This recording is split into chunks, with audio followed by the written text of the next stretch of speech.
Hi guys, thank you so much for staying tuned to my channel. It's a pleasure to actually have you join us on this channel if you've been following us for a while. And if you're yet to actually subscribe to our channel, kindly go ahead to hit the subscribe button and turn on your notification bell as we actually share lots of useful tips that will help your business and help you as a salesperson to move forward.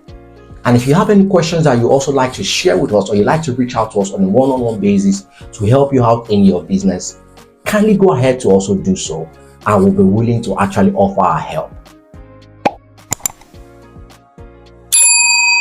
So today I'm going to be talking about something that will be very interesting to you, and it has to do with the questions that you can actually ask a customer before actually discussing about price. So one of the things that I discovered is that sometimes in business or in sales, when a customer comes to you, the first thing that some of us always look at doing is how much are you willing to pay, or how much is this product, how much you want to pay for it, or this is the amount we actually sell it, this is the amount we can give you last. And I realized that a lot of those discussions sometimes don't actually help the customers to actually make an informed decision, or a lot of those decisions sometimes actually makes us to actually lose a lot of sales, because the customer is just going to be thinking about price and is not even thinking about the value and the other things that he can actually get from this product or from this service. So today I'm just going to be talking about some of these things that you can actually do or ask the customers before going straight away to talk about price. So the first thing that you need to realize is that when you're trying to sell a product to a customer or a service, you must make sure that you are trying to meet the need. If you're not meeting a need, then it will be very difficult to actually stay long in business, because customers actually want people that want to meet a need, and there are different needs of a customer. The fact that someone comes to you and says that, oh, for example, I want to actually buy a car.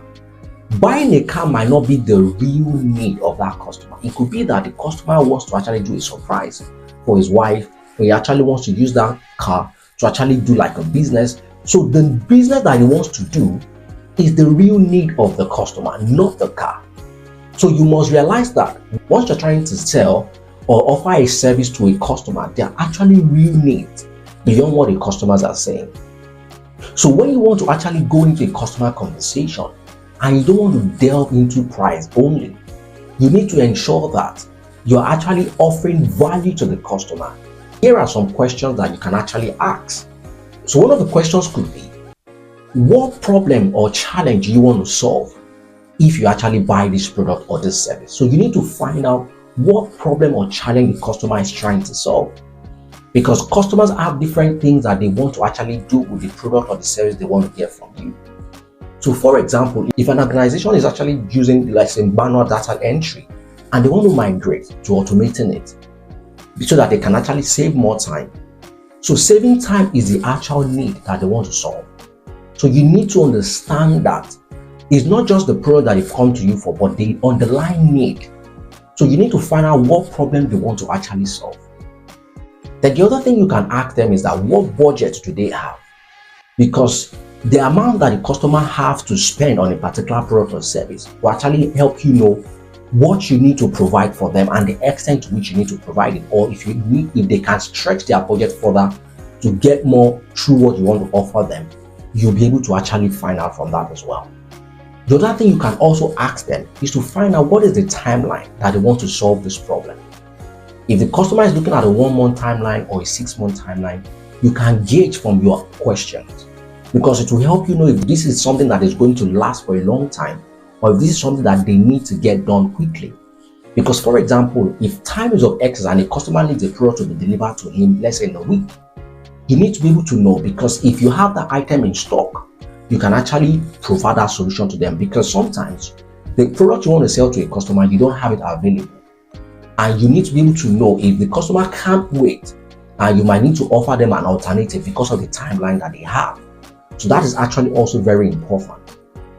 Then the other important question you can ask is to find out if they are also talking to other suppliers, because this will help you know what to actually say to counter some of the things that those other people might have actually said to them. It will help you know the competition that you are dealing with directly. And this is very important, because sometimes when customers are talking to more than one suppliers, you don't know the other things that they are considering that can make them to change their mind at the last minute. So these are important questions that you can ask a customer beyond just price. And you'll see that by the time you uncover a lot of these customers and you can respond to these questions, it helps you to then have a good conversation when it comes to pricing. Because as at that time, you've helped the customer to narrow their minds to the real things that they need. You've helped them to actually match it to the correct product that fits what they're actually looking for. You understand their budget, you understand their timeline, and you also know the competition that they are talking to. And that helps you to be able to get your deals going with your customers a lot of the time. If the things that I've shared today has been useful to you, or you have any questions or any comment based on the things that I've shared, kindly go ahead to share in the comment section, and also share this with as many people that you know this will be beneficial to. Thank you so much for staying tuned to today's video. See you next time.